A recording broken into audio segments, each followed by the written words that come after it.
What bothers me about people like Clarence Thomas and those black people on the right that are tap dancing for the Republican Party is that their ancestors, maybe even some of their grandparents, were the very same people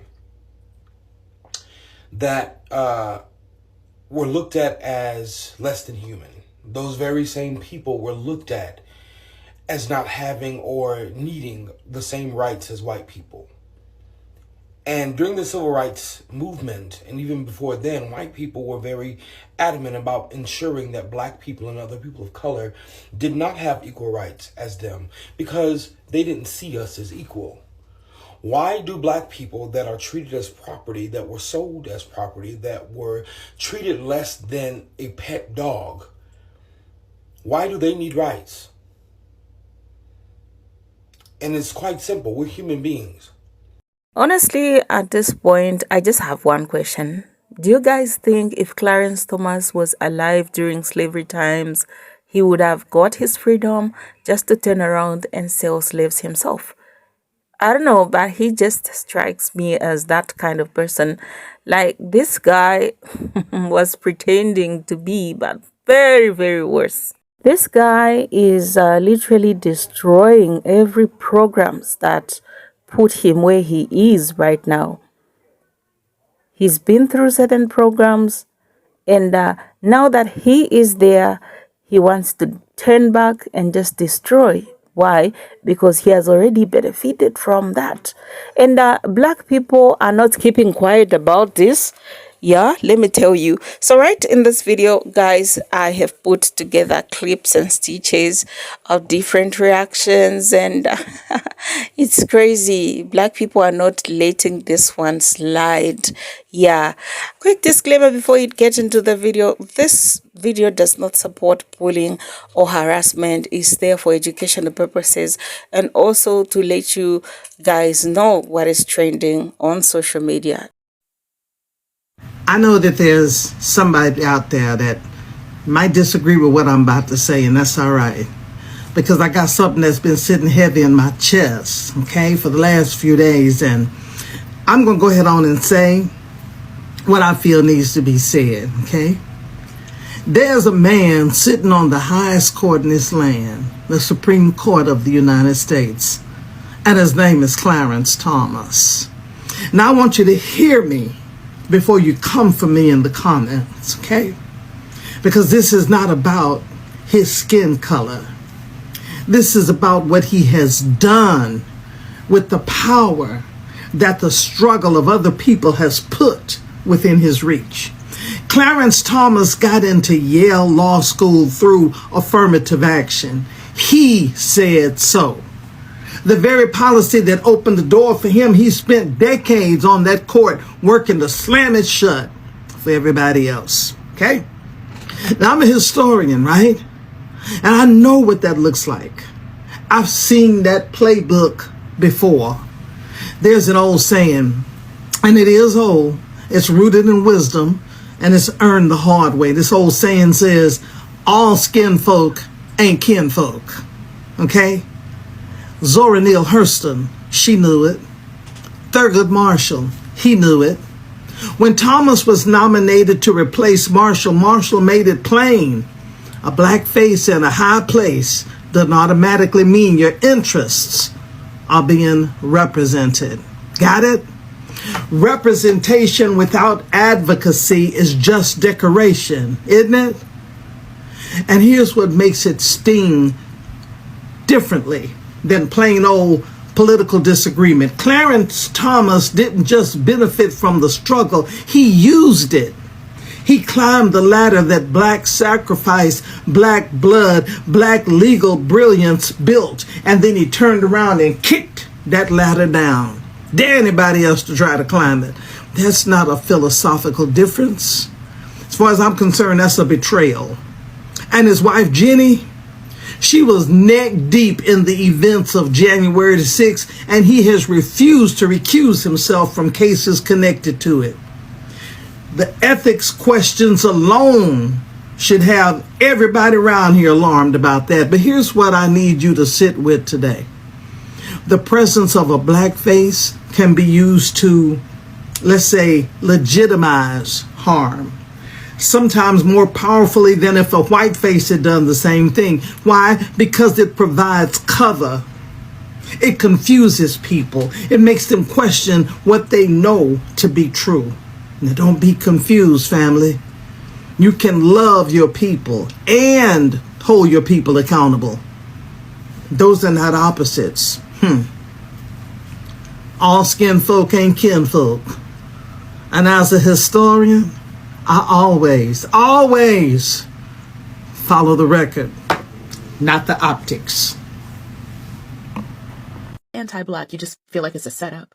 That's Clarence Thomas, the longest-serving judge on the Supreme Court, and the one most committed to rolling back the very rights that allowed him to rise. And his wife, that's the kind of white woman that's every black woman's worst nightmare. But we'll get to her. So let's start at the beginning. Clarence Thomas was born in 1948 in Pinpoint, Georgia, dirt poor and Jim Crow raised. He grew up speaking Gullah, was raised Catholic, went to seminary, and almost became a priest. But racism followed him everywhere until he flipped. And I don't mean flip the system, I mean flipped on us. By the time he reached Yale Law School, he started to resent affirmative action. Not the racism that made it necessary, but the fact that white folks assumed he didn't belong. Instead of challenging them, he decided to join them.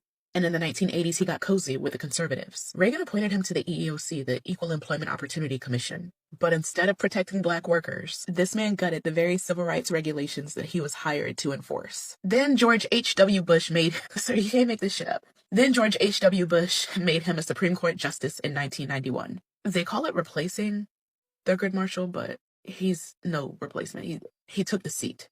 Policies don't mean a damn thing, because Clarence Thomas, old raccoon ass, just sat up there and said, and I'm gonna misquote it, but he just sat up there and said that these right to vote laws were never created for black people to have their own voting districts. Nigga, then what the fuck was they for then? Because white people been had voter rights. They been assigned in their own district. Would have told Rosa Parks, go and give up that seat to that white man so we can go. Clarence Thomas is the type of nigga that would have conspired with other niggas to take out Malcolm X. Every door that has been opened to make his life easier, every door that has been opened to clear the path for him to sit in the seat that he sits in today, he has done everything to close it. To strip key functions away of the Voting Rights Act is asinine. As a black man from Georgia who once upon a time did not even speak English. He spoke the native language of Haiti. A man that has come that far turns on his own people. It is beyond belief. And ever since the Supreme Court made that ruling on the Voting Rights Act, all these southern states have moved to do what? Restrict the votes of African Americans.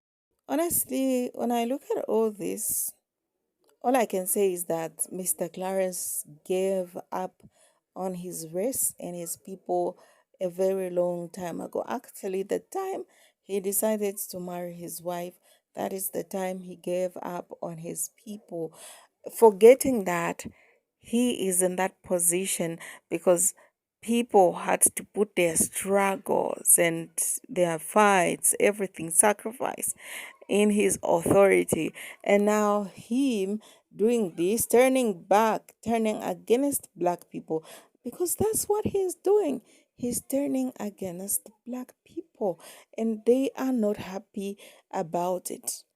Think of it this way: you enjoy, you go through certain doors, you go through a certain path, certain ways, whichever way you take to reach at a certain point, and you knowing that you've arrived, you're at that point, you now begin closing doors. What is that? Like, that's why literally other people are saying that he is the worst person in the black history ever. Okay, they are not even enjoying it. People are not having this. They are not taking it. When you go on Instagram, when you go on TikTok, everyone has an opinion to share concerning this. Yeah, people's right to vote. Black people have a right to vote, but now they are being limited, can like limited because of this man? He's black. He's enjoyed affirmative action. He's enjoyed different privileges that he wants to shut. He wants to shut right in the faces of black people. And black people are now calling him out. And they are sharing different opinions. They're like, he takes bribes. Is he taking bribes somewhere? Who is feeding him? What is happening? Why all these decisions and stuff like this? This man should be the best person to know the kind of struggle that black people have gone through.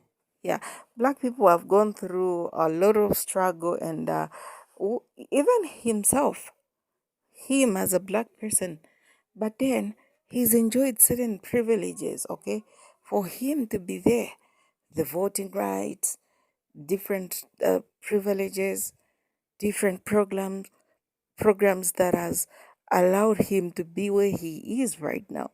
But then now he's shutting them down. He's shutting them right in the faces of black people. That is betrayal. Okay. No wonder at the beginning of this video, I had to ask that one question. Do you think if Clarence Thomas was alive during was was there during slavery times, what would have happened? This one would have sold his people, right? That's the answer people are giving. Tell me what you think about this in the comment section below, you guys. Do not forget to like, subscribe, and share this video. Catch you in the next one.